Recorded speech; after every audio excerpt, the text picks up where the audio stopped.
कल करे सो आज कर, आज करे सो अब, पल में परले होएगी, बहुरे करेगा कब।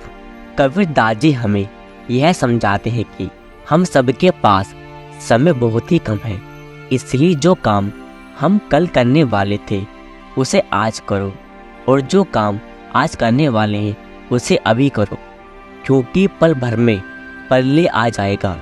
तो आप अपना काम कब करोगे? यहाँ पर ध्यान देने वाली बात है कि कबीरदास जी हमें क्या समझाने की कोशिश कर रहे हैं। कबीरदास जी हमें समय का महत्व बताते हुए अपने काम को पूरा करने के लिए कह रहे हैं। अब मन में सवाल पैदा होता है कि कबीरदास जी कौन से काम को पूरा करने की बात कर रहे हैं। कबीर यहाँ पर घर बार के कामकाज और नए दुनियावी काम को करने को बोल रहे हैं। कबीर तो हमें अपना काम करने के लिए बोल रहे हैं, जिसके लिए हम इस दुनिया में आए हैं, और वो है प्रभु की भक्ति करना। कबीर कहते हैं हमें कुछ सांसें ही मिली है जीने के लिए, जितनी जल्दी हो सके उस प्रभु की भक्ति करना शुरू कर दो, क्योंकि दिन प्रतिदिन हमारी सांसें कम हो रही है, पता नहीं ये सांसें कब पूरी हो जाए। कबीर आगे समझाते हैं कि इस शरीर रूपी पिंजरे से सदा के लिए छुटकारा पाने का कोई और दूसरा निश्चित तरीका नहीं है।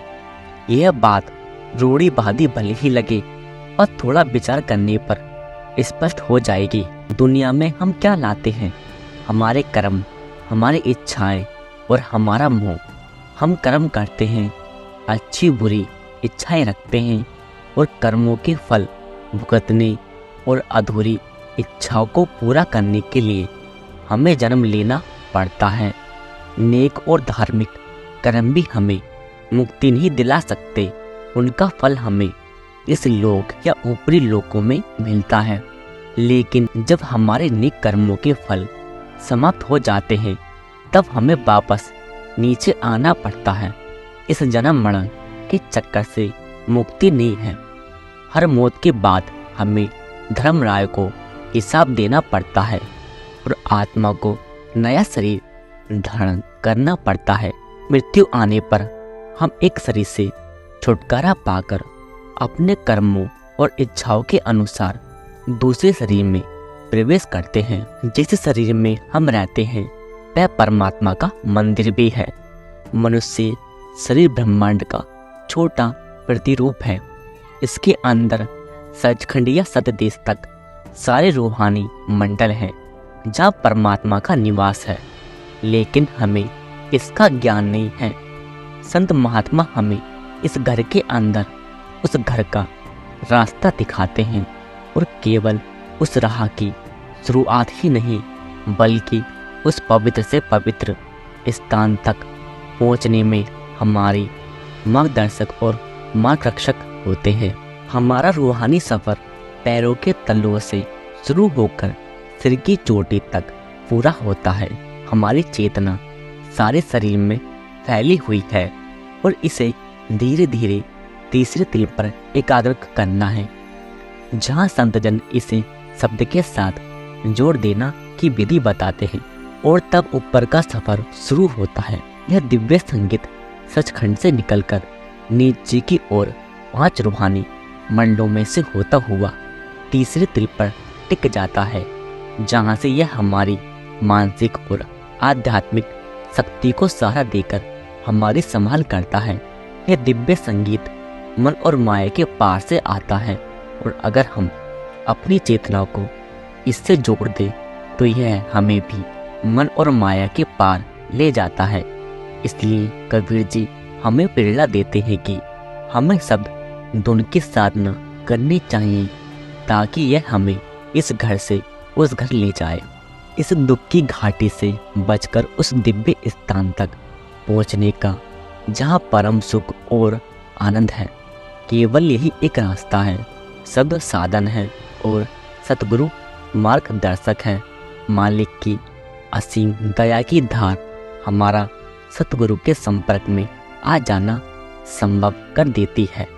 इसलिए पहले मालिक की दया मेहर होती है, फिर सतगुरु की कृपा से हमें नाम का भेद मिलता है, और अंत में उनके आदेश का अनुसरण करके इस मार्ग पर कदम बढ़ाने के लिए हमें निरंतर प्रयत्न करना होता है। शब्द की दिव्य धुन के साथ एक रस होकर उसे दृढ़ता से पकड़े रखना, केवल यही चाहिए। किसी और साधन की जरूरत नहीं है। जब तब करना, ग्रंथ पोथी पढ़ना, पूजा करना और भी बहुत कुछ है, सब नाम भक्ति में आ जाता है। हाथी के पाप में सबका पाप। जब मालिक के नाम का जाप या सिमरन हमेशा हमारे मन में रहता है, तब इससे बड़ा जाप और कौन सा हो सकता है।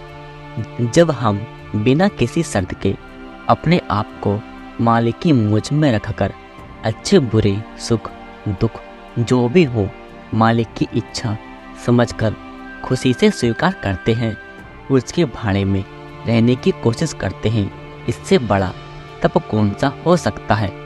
जब संत सतगुरु के नूरी स्वरूप को हमेशा साथ लेकर घूमते हैं, इससे पवित्र पूजा और क्या हो सकती है। दिन रात जब हमारा ध्यान अंदर शब्द में लगा रहता है, इससे और उत्तम पाठ क्या हो सकता है। जब शब्द अभ्यास करके वैराग्य पैदा हो जाता है, तो इससे बड़ा त्याग और क्या हो सकता है। लेकिन गुलाब बिना कांटे के नहीं होता, और कांटा है।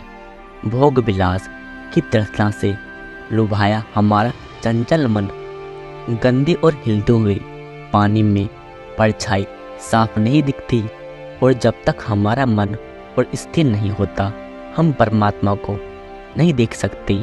नैतिक और बौद्धिक निष्ठा के द्वारा, सामाजिक या धार्मिक साधनों के द्वारा, धर्म ग्रंथ पढ़कर और कठोर आत्मसंयम अपनाकर भी मन पूरी तरह निर्मल नहीं होता, और ना ही भय नीच और खोटी इच्छाओं को न करने के लिए स्थायी रूप से मजबूत होता है। सांप तब तक ही शांत और हानि रहित होता है जब तक वह पिटारी में बंद है, लेकिन ना तो उसका गुस्सा जाता है और ना ही जहर। पिटारी का ढक्कन अगर किसी समय खुला रह जाए, सांप बाहर आकर डंक जरूर मारेगा, लेकिन यदि उसकी जहर की थैली ही निकाल दी जाए तो सांप नुकसान नहीं पहुंचा सकता। जिन अभ्यासों का जिक्र किया गया है, इनसे मन को कुछ हद तक वश में भले ही कर ले, परंतु उसके इंद्रियों के सुखों की ओर झुकाव का असल में दमन नहीं कर सकते। ये तो मानो सांप को सिर्फ रोका गया है, परंतु मारा नहीं गया है। संतजन मन की स्वाभाविक प्रकृति की जानकारी के आधार पर इस कठिन समस्या को हल करते हैं। मन की चंचलता पर तभी रोक लगती है जब यह दुनिया के सुखों से ऊंचा सुख यानी परम आनंद प्राप्त करता है, क्योंकि मन का मूल स्रोत एक त्रिकोटि है। उसका एक वस्तु से दूसरी वस्तु पर मंडराना ऐसा लगता है जैसे यह अपनी वही पुरानी परम आनंद और खुशी की अवस्था को ढूंढ रहा है। इसका आनंद यह पहले ले चुका है और अब इसे इंद्रियों का गुलाम बनकर उसे खो दिया है। कबीर जी ने हमारे सामने संत मत का सार रख दिया है और परमात्मा से मिलाप का अचूक और निश्चित मार्ग बता दिया है। अब यह हम पर निर्भर करता है कि इसे मानकर इस पर अमल करें। अंत में इस बात पर ध्यान देना चाहिए कि इस विषय में अलग अलग प्रयोग करते रहना कोई उचित कार्य नहीं है। हमें दूसरों के तजर्बे का फायदा उठाना चाहिए।